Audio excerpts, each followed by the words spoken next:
At Thanksgiving dinner, I never imagined that the smell of roasted turkey and the flicker of candlelight would mix with the metallic taste of blood in my mouth, but that was the reality when my own father's fist crashed against my face in front of the entire family.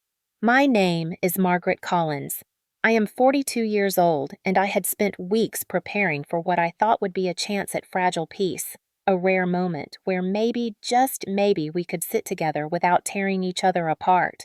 But instead, on that night, under the soft glow of the chandelier, with my daughter sitting only a few feet away, I was forced to defend not just my dignity, but my very right to exist without being treated like a servant to their greed.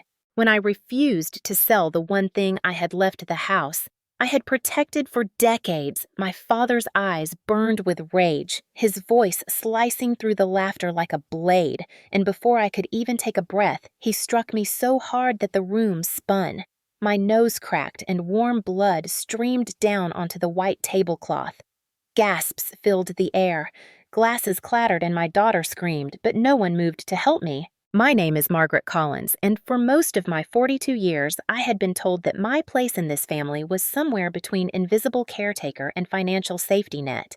I had been the daughter who sacrificed her own ambitions, the widow who learned to smile through grief, the mother who worked herself to the bone to give her child the stability I was never offered, and still my worth was measured only by how much more I could give to the people who took everything.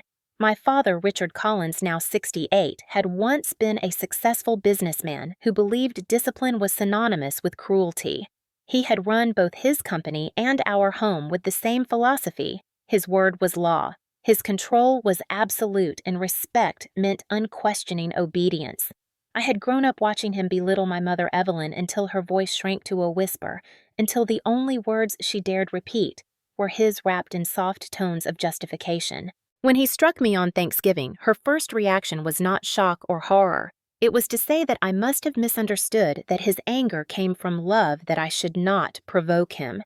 That was Evelyn's survival convincing herself that brutality was affection, and convincing me that silence was safer than rebellion. My brother Michael was born 6 years after me, and from the moment he arrived, the balance of the house shifted. He was the golden child, the chosen heir to the Collins legacy, even when he failed repeatedly. When I brought home report cards filled with A grades, my father dismissed them as irrelevant sneering that no man cared about a woman's intelligence. When Michael was suspended from school for fighting, father rewarded him with a brand new leather jacket and said he admired his spirit. By the time I turned 18, I had already learned the unspoken rule. My achievements would be minimized, my failures magnified, while Michael's disasters would be repackaged as opportunities. The year I won a scholarship to a university 3 states away, my father told me it was a waste of time and money. He said, "Stay home and help your mother. Your brother needs you more." I obeyed because disobedience was punished with humiliation, sometimes a slap, sometimes days of silent contempt that cut deeper than words. When I married David at 26, it felt like my first escape. He was kind, steady, a man who believed in my worth even when I struggled to see it myself. For a few short years, I tasted something like freedom until cancer stole him from me before our daughter's 3rd birthday. Standing at his funeral, my father muttered loud enough for me to hear that I should have chosen a stronger man, that weakness was contagious. I went home with my toddler in my arms and a grief that felt endless, and not once did he or my mother offer comfort. What they did offer months later was pressure to sign my name on financial papers to bail Michael out of another failed venture. I told myself I was protecting the family name, but in truth, I was still the obedient daughter conditioned to sacrifice. That pattern repeated again and again.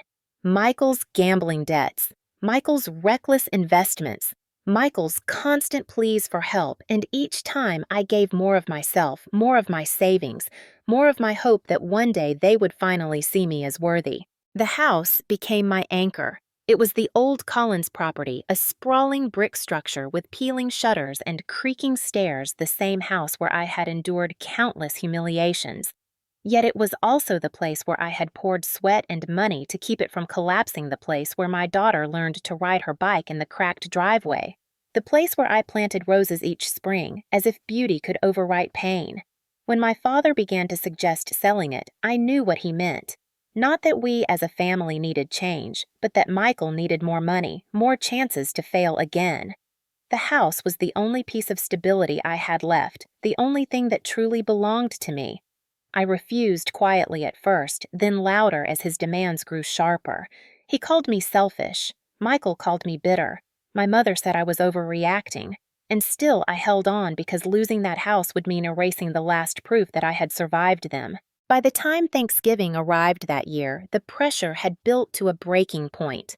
My father insisted on hosting at the house, claiming it was tradition, but I understood the performance behind it. He wanted an audience for my capitulation. He wanted relatives, neighbors, and friends to witness me bowing once again to his authority, signing papers that would transfer control to Michael, proving to everyone that Richard Collins remained the unchallenged patriarch. What he did not expect, what no one expected, was that I had finally reached the limit of my endurance. That night, when the turkey was carved and the glasses were filled, when laughter buzzed around the table like static before a storm, I was ready for battle even if I did not yet know it. For the first time, I was prepared to tell him no and to face whatever came after. That single word no was more dangerous than any fist because it meant I was no longer afraid of losing them. I was afraid only of losing myself. Looking back, the Thanksgiving punch was not born in isolation. It was the climax of decades of smaller wounds layered one atop the other until the weight became unbearable. My earliest memories of my father are not of bedtime stories or gentle encouragement, but of stern commands and icy glares that froze me in place. I was 6 when I brought him a drawing from school, proud of the way I had colored within the lines. He barely glanced at it before muttering, "Girls are meant to learn cooking, not scribbling." That single sentence lodged itself into my chest like a shard of glass, and it never left. Each year after brought more shards, sharper, heavier. When I worked late into the night over my school books, hoping to make him proud, he told me my efforts were wasted because no man would marry a woman who thought too much. When I begged to join the summer science program in high school, he laughed and said that opportunity was for Michael, even though my brother had no interest in science, no grades to qualify, no discipline to commit. But Michael got the scholarship and I got silence. Michael thrived in the soil my father fertilized with money and excuses. When he crashed his first car, another shiny BMW appeared in the driveway within a week. When he flunked out of his first semester at college, Father blamed the professors and transferred him to another school. When I asked for a loan to help pay for night classes while I worked as a waitress, Father barked that if I wanted education, I should earn it myself, that Michael's tuition mattered more because he was the future. That word haunted me for years, the future. It was always his, never mine. I was the present, the burden, the background character whose sacrifices set the stage for his mistakes to look like growth. My mother played her role well, soothing my protests with gentle lies. She would sit on the edge of my bed at night, brushing my hair, whispering, "Your father loves you, you just push too hard. You have to understand he has so much pressure." She made excuses for his temper, for his favoritism, for every bruise on my confidence. The cruelest gaslighting was not when she denied the abuse, but when she convinced me that it was love misinterpreted, that if I could just change myself, speak softer, ask for less, obey more, then maybe he would see me. I swallowed those lies for years until they became part of the way I saw myself. Weak, wrong, less. Marriage should have been my liberation, but even that was tainted. When I married David, I thought I was finally stepping out of their shadow, building something of my own. For a while, I did. He believed in me, and that belief was like sunlight on skin that had only known cold.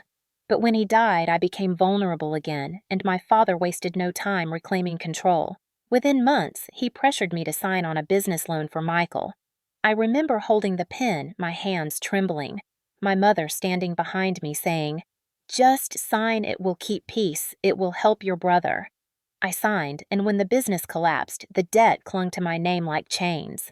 I paid it off over years, each payment a reminder that my life was not my own. There were more debts, more rescues, more quiet sacrifices that no one acknowledged. Michael gambled, Michael borrowed, Michael lied, and each time Father turned to me as if I were nothing but a reservoir he could drain. And when I dared question it, I was called selfish. One Christmas, after declining to cover another of Michael's losses, Father shouted across the table that I was ungrateful, that everything I had came from him, and Michael sneered that I would die alone.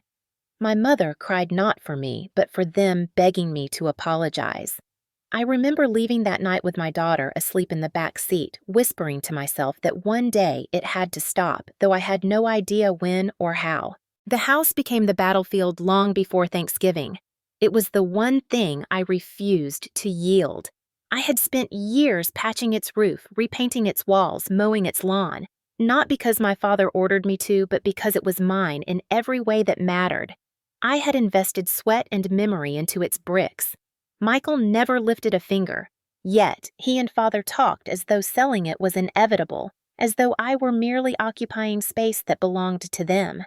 They would drop hints at family gatherings, casual remarks about how much the property was worth, how easily it could solve Michael's troubles.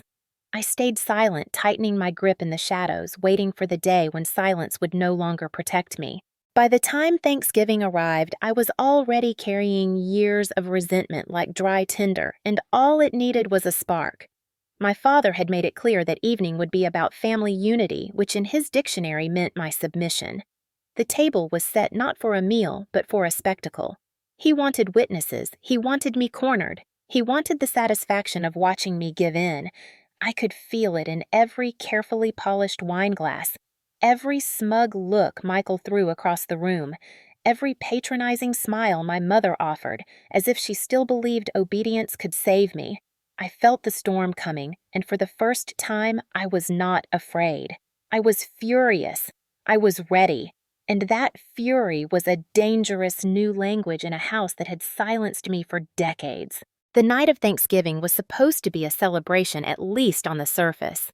The dining room glowed with warm light from the chandelier. The table was dressed in white linen golden flatware sparkled beside steaming dishes, and the air smelled of roasted turkey, cinnamon, and cloves. Relatives filled the seats, laughter rising in polite waves, wine glasses clinking in practiced rhythms. Yet beneath the polished surface, tension crackled like static in the air, invisible to everyone but me. I knew why my father had insisted on hosting at the house. This was not tradition. This was theater. He had gathered the family as an audience to witness my submission, and he would not allow the night to end until I bent to his will. I sat at the far side of the table, my daughter beside me, her small hands folded nervously in her lap.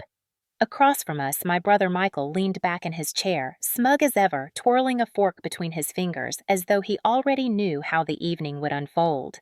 My mother, Evelyn, smiled mechanically, pouring wine, passing dishes, all the while glancing at my father for cues. And my father, Richard Collins, sat at the head of the table like a king on his throne, shoulders squared, chin-raised eyes scanning the room with the cold certainty of a man convinced his authority was absolute. Dinner began with the usual rituals. Grace was said, plates were filled, compliments exchanged. For a moment, I allowed myself to hope that maybe, just maybe, the storm I had anticipated would pass us by. But then, midway through the meal, my father cleared his throat. The sound silenced the table instantly, a command disguised as a gesture. He placed his wineglass down with deliberate care and leaned forward, resting his hands flat against the tablecloth. "It's time we discuss the future of this family," he said, his voice deep and sharp, echoing in the high-ceilinged room. Every head turned toward him. I felt my stomach knot. He looked directly at me. "Margaret will be selling the house. The money will be split, and Michael will finally have the chance to set himself back on track." Gasps rippled around the table, followed by nods of approval from relatives too afraid to question him. Michael smirked, already victorious. My mother placed a hand on his arm as if to steady him, though her eyes glowed with quiet satisfaction. I sat frozen, my fork halfway to my lips. My daughter's eyes darted to mine, wide and pleading. This was the moment. The script had been written, and I was expected to play my role: obedient daughter, silent provider, perpetual servant. But something inside me cracked. Years of swallowed words and buried anger surged to the surface. My pulse hammered in my ears as I pushed my chair back, the screech of wood against tile cutting through the silence. "No," I said. My voice trembled, but the word rang louder than I expected. "I am not selling this house." The room froze. Forks hovered midair. Conversations died on lips. My father's eyes narrowed, his jaw tightening like a steel trap. "What did you just say?" His tone was calm, dangerously calm. I steadied myself, drawing breath. "This house is mine. I've cared for it. I've paid for it. I've kept it standing when no one else would. I will not sell it." A murmur spread around the table. Michael slammed his fist down. "You selfish witch! Do you want me on the streets? Do you want our family ruined?" "Ruined?" I shot back. "I've been the one cleaning up after your ruins for years. Every debt, every failure, every lie, I've paid the price. Not anymore." My mother clutched her pearls, shaking her head. "Margaret, please, don't cause a scene. Your father knows what's best for all of us." "For all of us, or just for Michael?" My voice rose louder now, stronger. "I am done being your scapegoat. I am done being your servant." That was the breaking point. My father's face turned crimson, his hand gripping the stem of his wineglass so tightly I feared it might shatter. Then, with a suddenness that stole the air from my lungs, he stood rounded the table, and before I could react, his fist connected with my face. The crack of bone echoed like thunder. Pain exploded across my skull, and the world tilted. Warm blood poured from my nose, splattering the white tablecloth in vivid red streaks. Gasps filled the room. Plates rattled, chairs scraped. My daughter screamed, rushing to my side, but no one else moved. Not my mother, who whispered frantically, "He didn't mean it. He's just upset." Not my brother, who smirked even as his eyes flickered with fear that the scene might not end in his favor. The relatives sat frozen, eyes averted, unwilling to intervene. I clutched my face, dizzy, my vision blurring with tears and blood. But even through the haze of pain, a fire ignited inside me. Years of silence had led to this moment, and in that moment, I knew silence would never save me again. I pushed myself upright, blood dripping onto the floor, and locked eyes with my father. "You will regret this," I whispered, my voice low but carrying across the stunned room. "I am not your punching bag. Not anymore." For the first time in my life, I saw something flicker in his eyes, not authority, not certainty, but fear. The bathroom mirror reflected a woman I barely recognized. My face throbbed with a violent pulse. My nose bent slightly to one side, blood streaked down to my lips, staining the collar of my blouse. The metallic taste lingered on my tongue, bitter and humiliating. Behind the locked door, I could still hear the muffled sounds of the dinner table chairs scraping hushed arguments, the clink of glasses desperately trying to restore normalcy as if nothing had happened. That was the Collins way: deny, minimize, bury the truth beneath polished appearances. But the truth was written across my skin, now carved into me with every drop of blood. I gripped the sink until my knuckles whitened, breathing through waves of pain. My daughter's small fists pounded gently at the door. "Mom, please open. Please, I'm scared." Her voice cracked, and the sound sliced me deeper than any blow my father had ever given. I opened the door, kneeling despite the pain, pulling her into my arms. Her tears soaked my blouse as she whispered, "Don't let him win, Mom. Please don't let him win." Those words struck harder than the punch. They were a plea, a command, and a reminder that I was not only fighting for myself. I was fighting for her future, for the cycle to end here. I pressed ice against my nose, wincing while relatives shuffled awkwardly in the hallway, their eyes darting anywhere but toward me. My mother approached, wringing her hands, her voice trembling in feigned sympathy. "Margaret, you know how your father gets. You shouldn't have provoked him. He just wants what's best for Michael." The absurdity of her words twisted something inside me.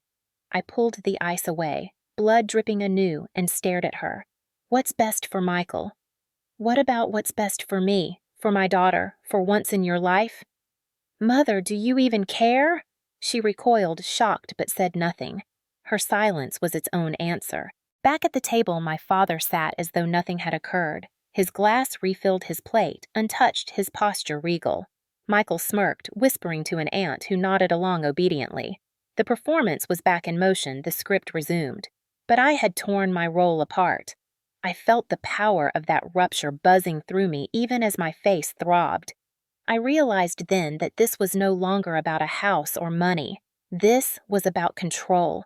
He had used fear and violence to keep me in line my entire life. If I let this moment slip into silence, if I bowed my head once more, then I would be sealing my daughter's fate to inherit the same prison. I excused myself quietly, guiding my daughter to her room upstairs, where she curled under blankets, her eyes wide and fearful. I promised her in a whisper, "This ends tonight." As she drifted into restless sleep, I returned to the bathroom and cleaned the blood as best I could. My reflection was battered but unbroken. For the first time, I saw not a victim, but a survivor preparing for war. That night, after everyone left, I searched through drawers, cabinets, even the attic, gathering the documents I had hidden away for years. Copies of loan papers with my forged signature receipts showing money funneled into Michael's gambling debts, hospital records of injuries explained away as accidents. Each piece was a stone, heavy and damning, and together they formed a wall of truth. I pulled out my phone and checked the security camera feeds I had installed months earlier, a decision born from paranoia but now vindicated. The footage was there, clear, undeniable, the moment my father's fist struck the blood that followed the chaos at the table. As dawn crept through the curtains, I sat with a folder thick with evidence, my face swollen, my resolve sharper than ever. I called a lawyer, Angela Carter, a family acquaintance, known for her steel spine and relentless pursuit of justice. She listened in silence as I explained, then said firmly, "Bring everything. This is more than a civil matter. This is criminal."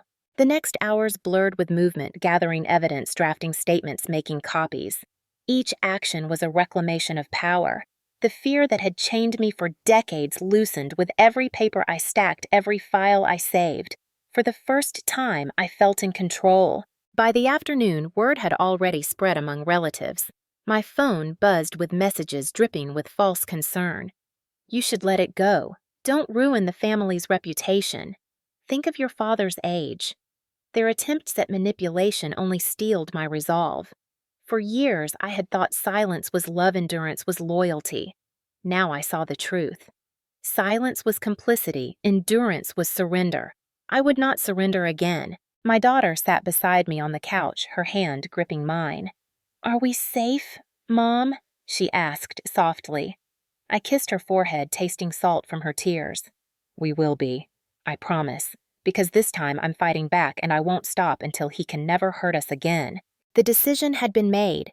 No more hiding, no more swallowing pain like poison. This was war, and I had the truth on my side. My father believed his fists were final, that fear could silence me forever. He was wrong.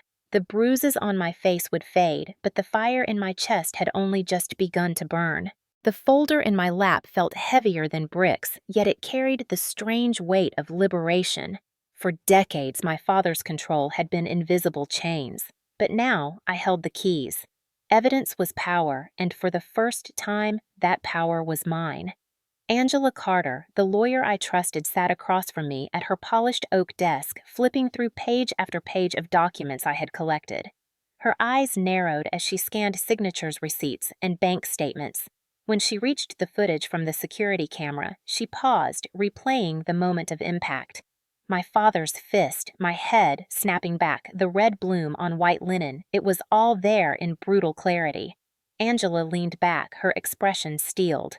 "Margaret," she said, her voice low but resolute, "this is not just assault. This is a pattern of abuse, financial coercion, and fraud. We are going to bring him down." Hearing those words felt like inhaling air after years underwater. Still, fear gnawed at the edges of my resolve. My father was Richard Collins, a man who had built a reputation in business and charity circles. A man people saw as respectable, generous, even admirable. Who would believe me over him? But Angela silenced that doubt with a wave of her hand. People believe evidence, and you have it all. The next days became a whirlwind of meetings and preparation. Angela filed charges for domestic assault and presented evidence of financial exploitation. She advised me to take medical photographs to document the bruising and the fracture in my nose. Sitting in a sterile clinic, the flash of the camera catching every angle of my battered face, I felt humiliation mingle with resolve. This was not weakness. This was proof of the years of violence my family had demanded I minimize. When the police knocked on my father's door, the mask finally cracked. Neighbors peeked from windows as officers escorted him out in handcuffs, his face pale with disbelief.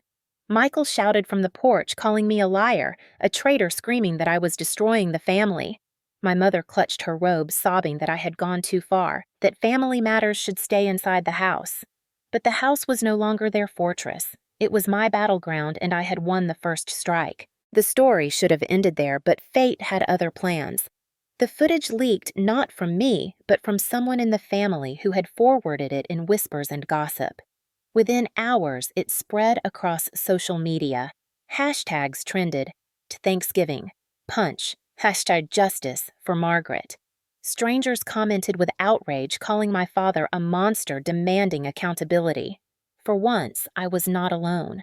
The world was watching, and the world believed me. At first, I was terrified. My phone buzzed endlessly with calls, messages, requests for interviews. But as I scrolled through messages from women across the country, daughters, wives, mothers who had endured similar abuse, I felt something stronger than fear. I felt solidarity. Each message was a spark, and together they lit a fire that could not be extinguished. "You are our voice," one woman wrote. "Do not stop." The courtroom became the stage for the final act. My father arrived in a tailored suit, his lawyers flanking him, his expression carved in stone. Michael sat behind him, eyes darting with nervous energy, while my mother avoided my gaze, her hands folded tightly in her lap. I took the stand, my voice steady as I described years of humiliation, financial manipulation, and violence. The footage played on the screen, and the room fell silent. No one could deny what they saw. The sound of the punch, the sight of blood, it was undeniable, unspinnable, unerasable. Angela dissected every lie my father's attorneys tried to weave. She showed the forged loan documents, the bank transfers, the paper trail that led straight to Michael's gambling debts. She unveiled the pattern of coercion, the decades of gaslighting disguised as love. Each revelation was a nail in the coffin of their credibility. By the time the cross-examination ended, my father's mask of authority had shattered. He was no longer the untouchable patriarch. He was just a man exposed. The verdict was swift. Guilty of assault. Guilty of financial fraud. The judge's gavel struck, and with it years of silence were broken. My father was sentenced to prison time. Michael faced bankruptcy and criminal investigation, and my house was secured under my name beyond dispute. But justice was not confined to the courtroom. The public exposure carried consequences they could never control.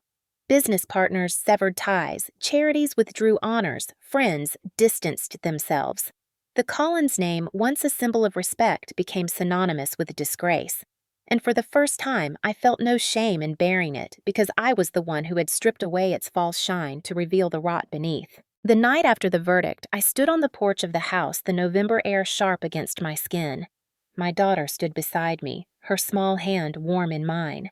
"Are we safe now?" she asked again, her eyes searching mine. I knelt, pressing my forehead to hers.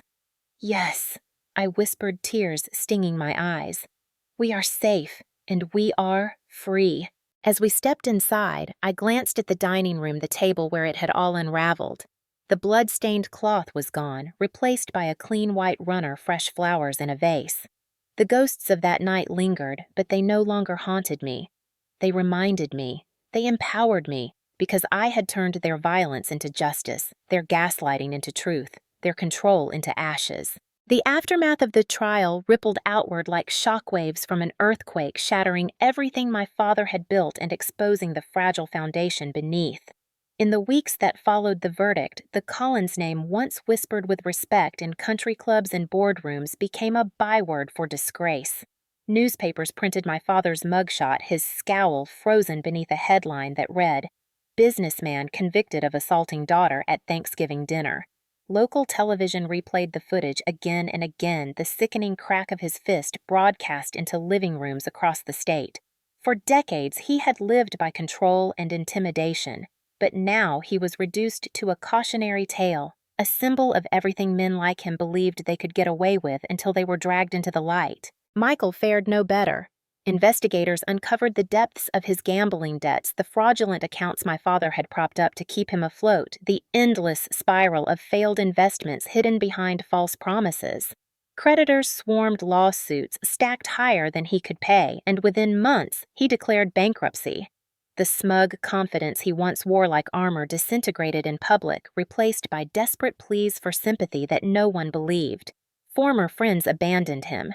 Neighbors crossed the street to avoid him, and the women he had charmed with flashy cars and empty promises disappeared the moment the money did. My mother Evelyn clung to denial as long as she could.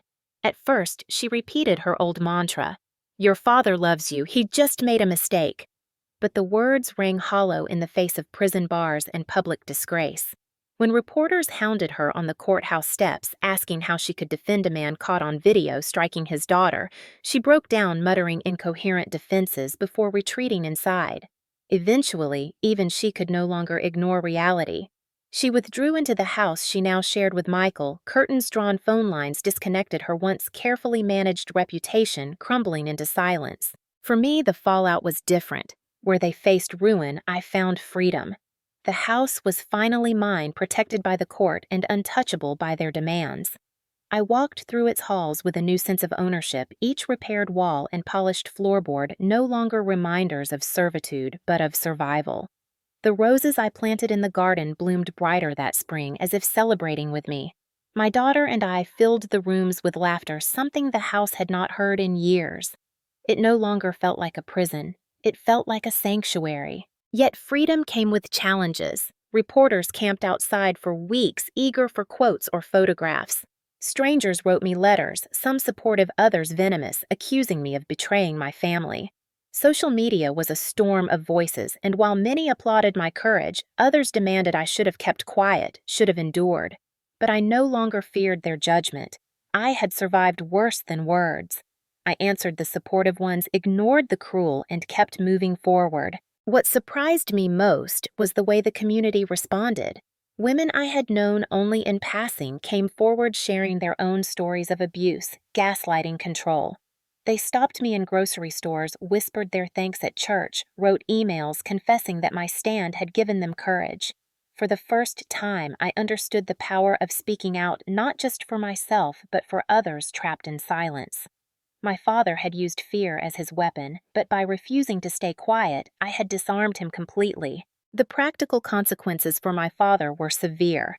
He lost his business holdings, his partners cutting ties to protect themselves.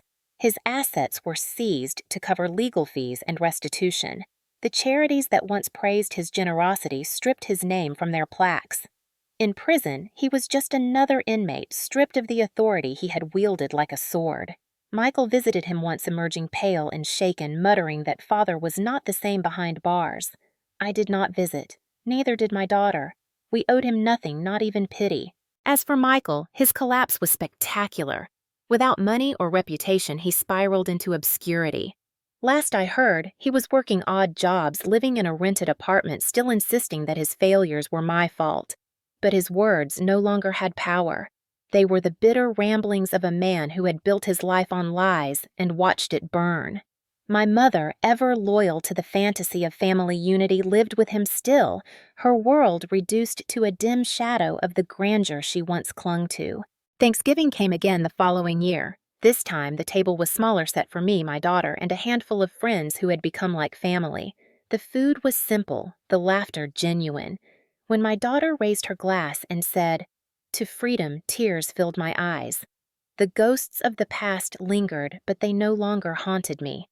They stood as reminders of the chains I had broken, the fire I had walked through, the victory I had claimed.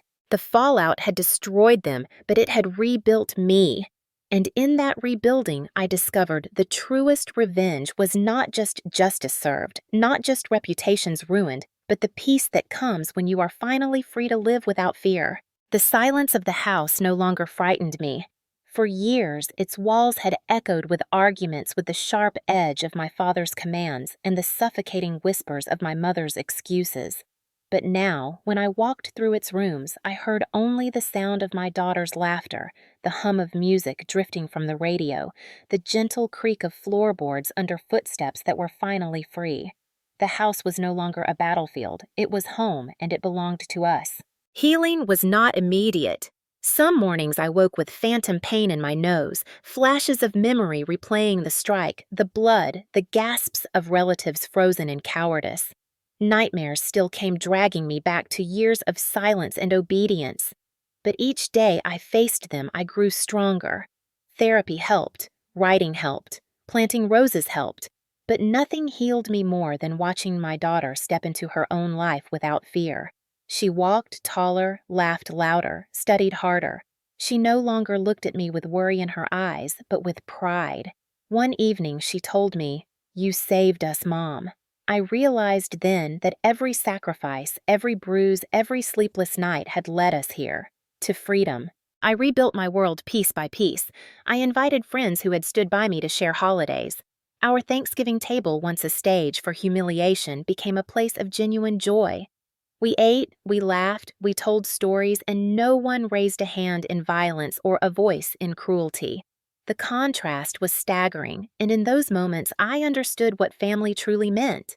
Blood had chained me, but choice had freed me. My chosen family, friends, neighbors, even strangers who had reached out offered more love and support than my parents or brother ever had. Opportunities followed the trial. Advocacy groups contacted me asking if I would share my story to help others trapped in toxic families. At first, I hesitated, afraid of being defined by my pain. But then I remembered the messages from women across the country who said my stand had given them courage. I realized my story was not just mine. It was a mirror for countless others.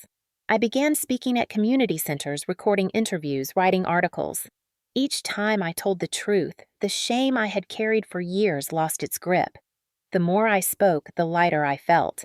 My father remained behind bars, stripped of his empire, his reputation in ruins. Michael lived in obscurity, blaming me for his downfall, but powerless to touch me.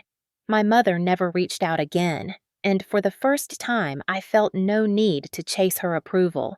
I had spent my life begging for scraps of affection from people who thrived on my silence.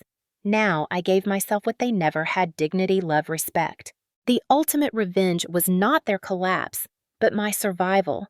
They had tried to break me, to mold me into obedience, to silence me with fists and guilt. Instead, I had turned their cruelty into fuel. I had carved a life of independence from the ruins they left behind. And I had given my daughter the gift of freedom, the knowledge that she never had to accept abuse, never had to bow her head, never had to live in fear. As the seasons turned, the house blossomed under our care. The garden bloomed with roses and lilies, their colors vibrant against the old brick. I repainted the dining room not to erase the memory of blood on the tablecloth, but to claim it as ours. We filled it with new memories. Birthday parties, quiet dinners, study sessions, laughter that spilled past midnight. The scars of the past remained, but they no longer defined us. They reminded us of how far we had come. On the anniversary of that fateful Thanksgiving, I set the table with care. My daughter lit candles, her face glowing with the soft light. Friends arrived carrying dishes, voices warm with affection. We sat together raising glasses not to wealth or status, but to resilience, to truth, to freedom. As I looked around at the table, my chest swelled with a peace I had never known. This was family, not the one I was born into, but the one I had chosen, the one that chose me in return. When it was my turn to speak, I stood my voice steady. Last year, this house was a place of violence. Tonight, it is a place of love. That is what happens when we refuse to be silent, when we stand up against those who try to break us. We are not defined by their cruelty, but by our courage to fight back. Tears glistened in eyes around the table, and in my daughter's smile I saw the future, our future, bright, untouchable, free. The message I carried, the message I leave with anyone who hears my story, is simple. Blood may bind us, but it does not excuse abuse. Family is not an excuse for violence, for control, for silence. Family is what we build with love, respect, and truth. And when those we are born to betray us, we have the power to walk away, to fight back, to create something better. That night, as I tucked my daughter into bed, she whispered, "We're safe now, right?" I kissed her forehead, smiling through tears. "Yes," I said. "We are safe. We are free. And we are finally home." What would you have done if your own father had hit you in front of everyone on Thanksgiving? Would you have fought back or stayed silent? Tell me in the comments and let me know where you're watching from. And if my story moved, you don't forget to like this video, subscribe to the channel, and share it with someone who needs to hear it.